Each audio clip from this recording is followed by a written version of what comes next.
The ball in your hand like this, you know, apparently, and keep it in this hand, but if you do this, you see... Dai Vernon, one of the true masters of sleight of hand. They think the ball is there, and it's not there. But here's a little routine I used to do many, many years ago, a little routine where you do this and you do this. Now, the next time you do this, now you make this sucker move like this, and you hold the wand very awkwardly. Everybody thinks that the ball is in that hand, and you show it's here. It really is there. Then you spin the wand like this, and then you really vanish it, and then you produce it out of the wand, see?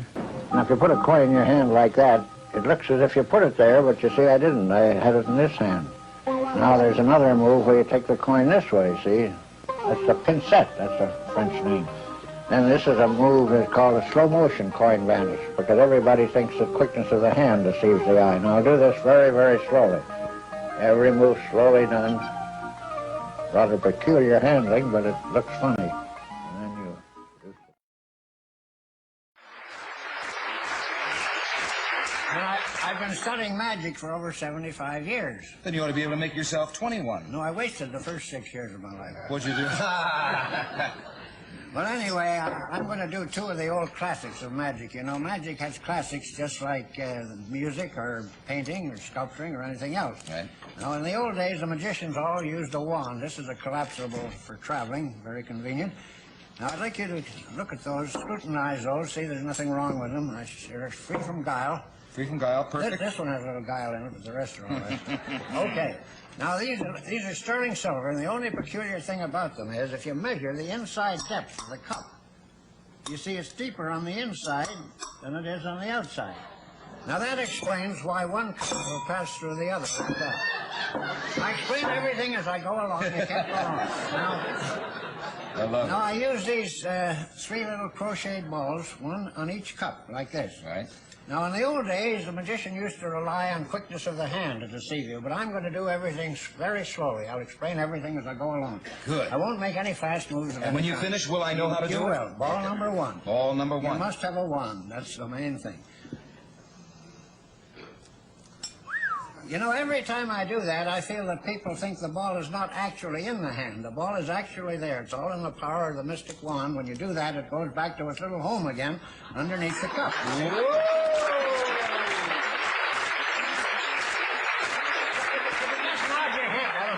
Dai, I had my nose right in there. Now watch, I'm going to put one here, and one here. Now you take the wand and touch any cup you like. All right, are you looking? No, it doesn't matter. I want to see where that one, the center one. All right, now watch that very closely. I'll take it out there this way.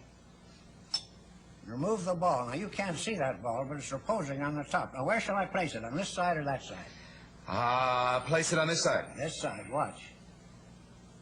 I'll let it walk over, look. Lift the cup and see if it's there. Is it there? Oh!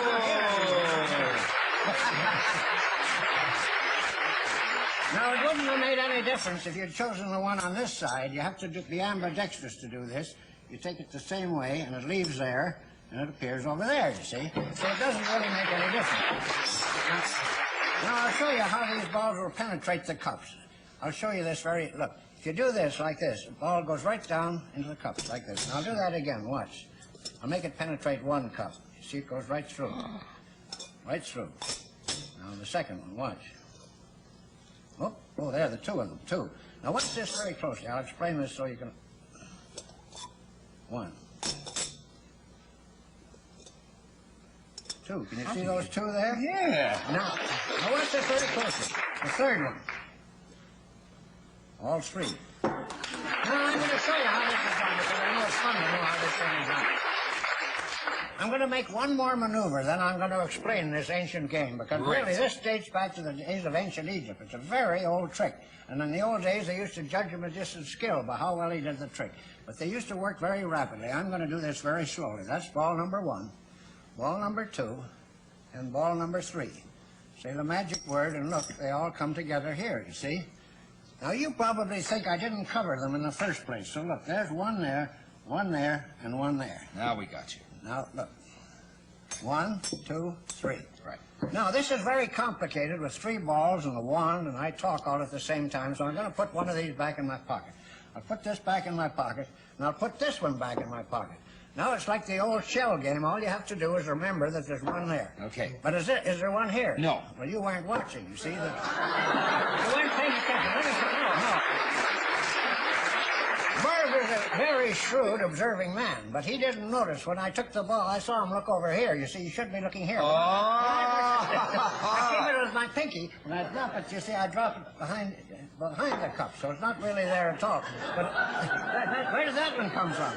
That one has a thyroid. Now, how many are there here? Look, there's two there. Two there. Two there. Now, look, you see that one jump out there? Yeah. Now, look, if I put these away, how many are there? One. Well, lift whichever cup you think. It's here. Lift it up. Whoa! Whoa! Oh, there. Oh, that's two. Well,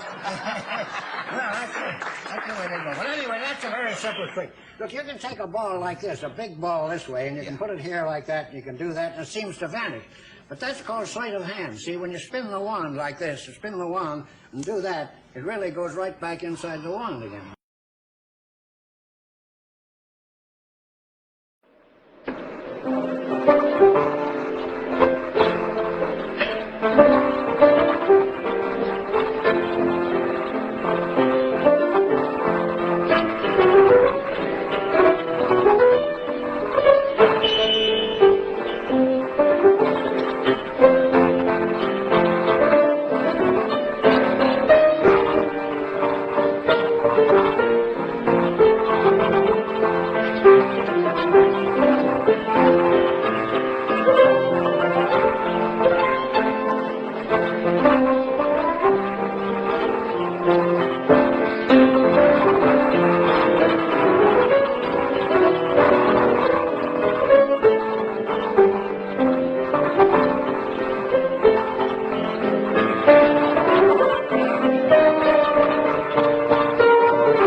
Link them.